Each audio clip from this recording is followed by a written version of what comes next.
Small scale industry and business chapter number 3।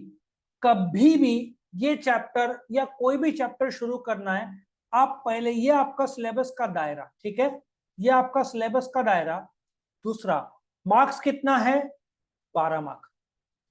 सबसे पहले student मेरे से पूछते हैं क्या ये चैप्टर स्किप करे क्या, मार्क्स कम है तो।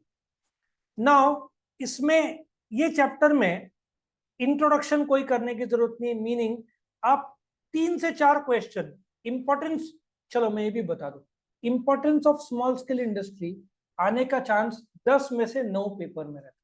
तो आपने सेलेक्टेड क्वेश्चन इस चैप्टर में से किए, 4 या 5 शॉर्ट नोट है जिसमें से इसमें आने का चांसेस 10 में से 9 पेपर में रहेगा। तो बेटा importance of small scale industry ये 4 मार्क का आएगा। इंपॉर्टेंस और एडवांटेज मेरे को अभी तक समझ में नहीं आया। इन लोगों ने importance of small scale industry और एडवांटेजेस, आप एडवांटेजेस कोई भी एडवांटेजेस कर लो तो इंपॉर्टेंस वही लिखो। कॉमन सेंस है ना बेटा, इंपॉर्टेंस और एडवांटेज एक ही होता है। अच्छा, स्मॉल स्केल इंडस्ट्री क्या करता है? एम्प्लॉयमेंट जनरेट करता है, टैक्स करता है, एक्सपोर्ट करता है। ये कॉमन सेंस वाले पॉइंट है, दोनों अलग मत करो। शुरुआत करने के लिए क्या लगता है? कैपिटल, लोग काम करेंगे एम्प्लॉयमेंट। अब ये कर लो, एडवांटेज कर लो। तो इंपॉर्टेंस से एडवांटेज कुछ भी है, सेम पॉइंट्स लिखना होगा। अब ये दूसरे जो स्मॉल स्केल इंडस्ट्री के टेक्स्ट बुक्स जो रहते हैं उसमें इंपॉर्टेंस और एडवांटेज अलग नहीं रहता, एक ही मर्ज करते हुए। तो इन लोगों ने 2 अलग क्यों डाला? आपने एडवांटेज कर लिया, लेकिन इसके पॉइंट्स बहुत ज्यादा है, 11 पॉइंट कर लिए, रीड कर लिए, एटलीस्ट आपको 6 से 8 तो जमने आएगा। उसमें क्या क्या लिखोगे? आउटपुट, टैक्स, एम्प्लॉयमेंट, ठीक है ना। और क्या डाल सकते हो? फॉरेन एक्सचेंज कमाते हो, अच्छा एक्सपोर्ट करोगे तो फॉरेन एक्सचेंज कमाओगे, कॉमन सेंस का पॉइंट है। और आउटपुट लाओगे तो डोमेस्टिक रिसोर्सेज में ऐड होगा, कैपिटल कम लगता है, हो गया आपका 6। मतलब ये कॉमन सेंस, छोटी दुकान है तो कैपिटल कम लगेगा, 1-2 लोग को नौकरी मिलेगा, ऐसे। सो ये चैप्टर को स्किप मत करना। मार्क्स वैसे तो इफ यू चेकआउट मार्क्स 10 और 12 सबसे कम है, तो बच्चे ये 2 का छोड़ने का सोचते हैं।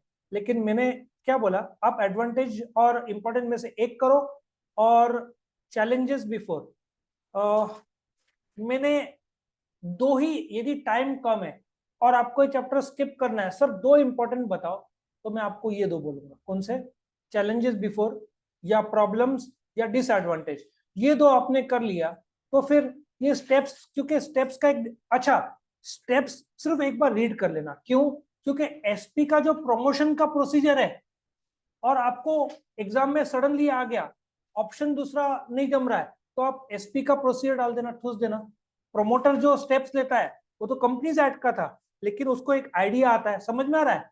तो ये इमरजेंसी में आप एक रीड कर लेना, आप जब कंपनी सेक्रेटरी का प्रमोटर का करोगे तो वो इधर डाल सकते हो, बाकी चैप्टर में कुछ भी नहीं है। सो मेरा एक स्ट्रॉन्ग एडवाइस है कि आप चैप्टर स्किप नहीं करोगे। और मैं आपको बताता हूँ ये पेपर पैटर्न, ये एग्जाम जो है, ये 12th का जो बोर्ड पेपर है सिमिलर टू 11th का, उसी का पेपर रहेगा। अभी कितने मार्क्स का है देखो, मैं आपको साफ मेरा अनुभव बता रहा हूँ, 12 मार्क्स का। इसमें कैसे आएगा वो भी आपको बताता हूँ। मेरा अनुभव बोलता है 3 मार्क का एक केस स्टडी जरूर डालेंगे, 1 मार्क का ऑब्जेक्टिव डालेंगे, और 4-4 मार्क के 2 फंसेंगे। अच्छा, डिस्टिंग्विश तो जगह नहीं है, आंसर इन ब्रीफ और एक जस्टिफाई में से आएगा 4-4, 8 मार्क का। बिकॉज 12 मार्क का ही है तो 8 मार्क का डाल दिया तो बचेगा क्या? और डाल भी दिया तो इंपॉर्टेंस और चैलेंजेस ही डालेंगे। स्टेप्स आपको एक छोटा सा लिस्ट देना पड़ेगा, टाइम कम है। टाइम है तो 3-4 क्वेश्चन है चैप्टर के, खत्म कर सकते हैं। लेकिन आपने ओसी की बुक खोली तो इससे मत शुरू करना। किससे शुरू करोगे? चैप्टर नंबर 1 जो बहुत ईजी है। अच्छा, इसके हिसाब से चलो, चैप्टर 1 15, 15, 21, 33, ये 3 प्रायोरिटी पे होना चाहिए। बिजनेस एनवायरनमेंट, मतलब आप 15 ये ऐसे करोगे, और आपको soul trader, HUF firm, company, cooperative, SP में अच्छा हुआ है तो मैं शायद इससे भी शुरू करूं। लॉजिक समझ में आ रहा है पढ़ाई का? ये शुरू करने का एक फायदा क्या है, आपका एसपी का सेकेंड चैप्टर मैच हो जाएगा। सो इफ आपको पढ़ाई शुरू करना है देन स्टार्ट विद दिस। इसके बाद एसपी के सेकेंड चैप्टर में चले जाओ, जॉइंट स्टॉक कंपनी।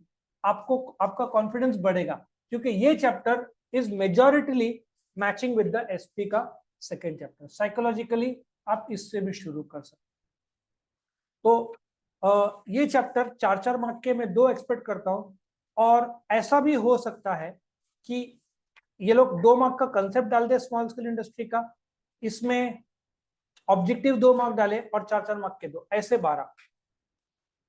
जो ये जो पैटर्न है, मैंने 12th का जो स्टडी किया है पैटर्न, यूनिवर्सिटी जो अभी का बोर्ड में पेपर था, 12th में भी 8 चैप्टर्स है, 2 चैप्टर में से या 1 चैप्टर में 12 का 15 होता है, बाकी पहले 4 चैप्टर्स में एक भी मार्क ऊपर का नीचे नहीं होता। सो आपका पेपर सेट होगा इसके आधारित। टीचर अपने मनमानी से नहीं कर सकते, उनको बाकायदा इंस्ट्रक्शन रहता है। सिर्फ 12, ये 13 का हो सकता है 10, तो इसका 12 का 15 हो जाएगा।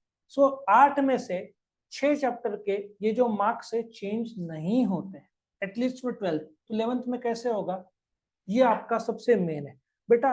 कोई भी चैप्टर, कोई भी सब्जेक्ट, शुरुआत किससे मैंने बताया, स्टार्ट किससे करोगे, कभी भी पहले ये देख लेने का, क्या देखने का, पहला पेज, ये आपका दायरा हुआ, ठीक है। दूसरा आपका होना चाहिए दायरा ये, तीसरा आपका दायरा होना चाहिए पेपर पैटर्न। अच्छा, एक चीज मैं इसमें जोड़ना चाहता हूं, मैं आपको बाल भारती के ऑब्जेक्टिव्स के साथ बताता हूं तो आपको क्लियर हो जाएगा। अभी जो बाल भारती का ऑब्जेक्टिव्स मतलब एक्सरसाइज कितना है, A B C D E F G, बराबर है, एच आई जे। यूनिवर्सिटी या बोर्ड इज वेरी क्लियर, ये जो जे मतलब ए टू जे आप काउंट करोगे ये 10 निकलेगा। 10 में से any 4 of their choice A B C D में आता है, समझ में आया, एनी ऑफ देयर चॉइस। अब आप बोलोगे कौन सा डालेंगे, इसमें भी मैं आपको बताता हूं इंपॉर्टेंट कौन सा पूछेंगे, क्योंकि 12th का हर एक पेपर को मैंने ऐसे रिसर्च किया, तो मैं आपको बताता हूं कौन सा वो लोग डालेंगे। मैं आपको ए से शुरू करता हूं, ठीक है। 99% ये आएगा ही आएगा ऑप्शन के साथ। मैच द पेयर्स आएगा ही आएगा, वन वर्ड और ट्रू और फॉल्स में से एक, और फिर बाकी का उनका चॉइस। समझ में आया। एमसीक्यू जो पहला है, एक नॉर्मली पूछते ही है, मैच द पेयर्स भी आता है, क्योंकि पिछले सिलेबस में 4 ही थे। क्या था 4? एमसीक्यू, ये पहला का 4 ऑप्शन दिया ना, तो इसको एमसीक्यू बोलेंगे। दूसरा मैच द पेयर, ट्रू और false, one word. So teachers को पिछले जो एक्सपीरियंस है 15-20 साल से, वो एबीसीडी की आदत है, फाइंड द ऑड वन या कंप्लीट द सेंटेंस की आदत नहीं है। सो वो 4 में से 3 सिमिलर पैटर्न पे आते हैं, एक थोड़ा सा बाहर का डाल सकते, और उनको ये भी पता है कि ये डाला तो बच्चे लिखेंगे नहीं, और आंसर इन वन सेंटेंस तो बच्चे छोड़ देंगे, बच्चे पढ़ते कम है। सो ये अभी तक एचएससी के जो 3 पेपर हुए, आंसर इन वन सेंटेंस अभी तक आया नहीं। सो आप इतना, ये भी नहीं पूछा उन्होंने, कंप्लीट द फॉलोइंग टेबल, ये भी मैच द पेयर की तरह है, ठीक है ना। सो और कंप्लीट द सेंटेंस भी मैंने अभी तक एचएससी के ओसी में पेपर नहीं देखा है अप टू डेट, फरवरी 2023, 8-10 दिन पहले तक। तो ये आप फॉलो करो तो आपका अच्छे तरीके से ये चैप्टर हो जाएगा, आराम से होता है आधे 1 घंटे में। आपको सीक्वेंस मैंने बता दिया, अभी हम आपके क्वेश्चंस लेंगे कुछ होंगे। सब लोग क्लियर है? तो यहाँ पे मैं अपना वीडियो कंक्लूड करूँ।